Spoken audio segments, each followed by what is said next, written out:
नमस्कार दोस्तों, आज की कहानी है ससुर जी की सेवा ना सही, उन्हें भूखे पेट तो मत रखो। बिटिया, कुछ है क्या खाने को? दोपहर 3 बजे के आसपास रामेश्वर बाबू ने बहू के कमरे में आवाज लगाते हुए कहा, यह भी कोई वक्त है खाने का? और अभी 11 बजे दिया था ना दूध वाला दलिया, फिर अब 3 बजे है।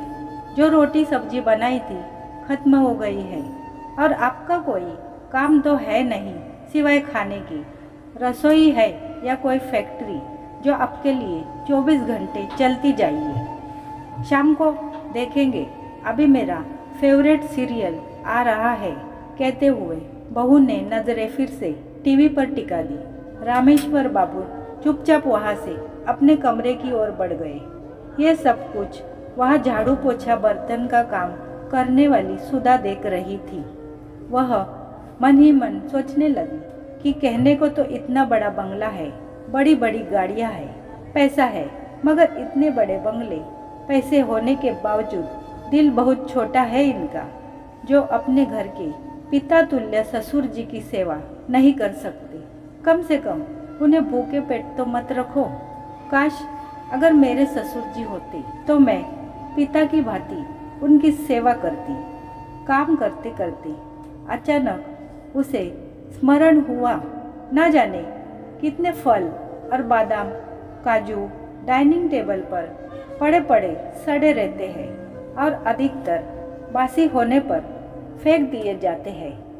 घर के बच्चे उन्हें देखते तक नहीं है, क्योंकि उन्हें फ्रेश चीज़ें खाने का शौक है। उस पर आजकल वो क्या कहते हैं, हाँ, जंक फूड, वह तो उन चीज़ों की शौकीन है। ये फल मेवे वह देखकर अनदेखा कर देते हैं। साहब मालकिन को जहाँ अपने काम और किटी पार्टी से फुर्सत नहीं है, तो वह क्या खाएंगे और क्या देखेंगे? बच्चे बेचारे बुजुर्ग दादाजी, तो उनका मुंह तो बिना दांतों की बसती है। उनकी दाल तो खिचड़ी दलिया से ही गल सकती है, तो वह क्या खाएंगे फल मेवे? तभी कुछ सोचते हुए सुधा का चेहरा खिल उठा।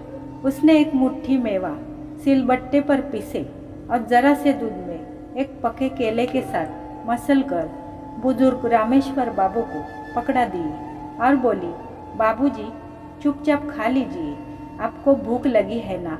अब प्यासे को थोड़ा सा पानी मिल जाए तो वो अमृत समान होता है।